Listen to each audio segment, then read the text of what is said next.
Sekarang kita mau bikin serum malam. Fungsinya untuk mencerahkan kulit dan meregenerasi kulit. Terutama untuk kulit saya yang sangat sensitif. Berikut bahan-bahannya. Karena saya bikin minyak kelapa yang saya bikin sendiri, minyak tanamu dari kutus-kutus,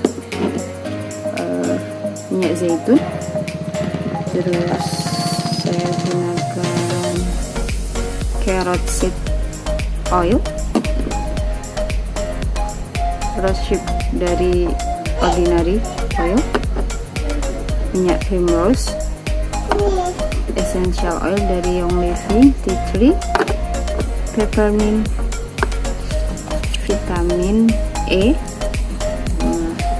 jar kosong.